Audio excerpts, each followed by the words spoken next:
Hello. തുടങ്ങാം.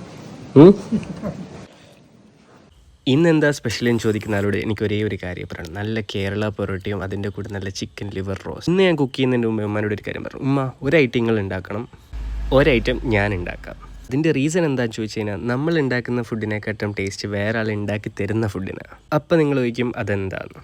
അതിന് തക്കതായൊരു reason ഉണ്ട്. ഒരു ഫുഡിൻ്റെ ടേസ്റ്റ് 70-80% സ്മെല്ലിലോട്ടേ വരുന്നത്. ഓൾറെഡി നമ്മൾ കുക്ക് ചെയ്യുന്ന സമയത്ത് കുറേ സ്മെല്ല് ചെയ്യും. അപ്പം നമുക്ക് ഈ വിശപ്പൊക്കെ അങ്ങ് നിൽക്കും. പിന്നെ ഇതിൻ്റെ ഇൻഗ്രീഡിയൻസ് പറയണ്ടേ, ടൈം പോയി. കുറച്ച് ചിക്കൻ ലിവർ എടുത്ത് കുരുമുളക് പൊടിയും ഗരം മസാല, മഞ്ഞൾപ്പൊടി, മല്ലിപ്പൊടി, മുളക് പൊടി, സോൾട്ട്, വിനേഗറും ജിഞ്ചർ ഗാർലിക് പേസ്റ്റ് ഇട്ട് കുറച്ച് നേരം മാറ്റി വയ്ക്കും. അതിനുശേഷം കുറച്ച് നെയ്യ് ഒഴിച്ച് പ്രത്യേകം ശ്രദ്ധിക്കുക, കോക്കനട്ട് ഓയിൽ ആയിരിക്കണം. കുറച്ച് വെളുത്തുള്ളി ഇഞ്ചി പേസ്റ്റും ചെറിയുള്ളി ഇട്ടൊന്ന് വഴറ്റുക. പിന്നെ പച്ചമുളകും കരുവേപ്പില ഇട്ടതിന് ശേഷം നമ്മൾ മസാല പുരട്ടി വെച്ച ലിവർ അതിൻ്റെ അകത്തിട്ടൊന്ന് മിക്സ് ചെയ്യുക. കുറച്ച് വെള്ളം ഒഴിച്ച് കുറച്ച് നേരം കുക്ക് ചെയ്താണ് നമ്മുടെ സംഭവം റെഡി. പിന്നെ ഇൻഗ്രീഡിയൻസ് ഞാൻ ഡീറ്റെയിൽ ആയിട്ട് ഡിസ്ക്രിപ്ഷനിൽ കൊടുത്തിട്ട് അത് നോക്കി നിങ്ങൾക്ക് ഉണ്ടാക്കാം. ഞാൻ ജസ്റ്റ് മെത്തേഡ് മാത്രമേ കാണിക്കുന്നുള്ളൂ. ഹലോ. തുടങ്ങാം.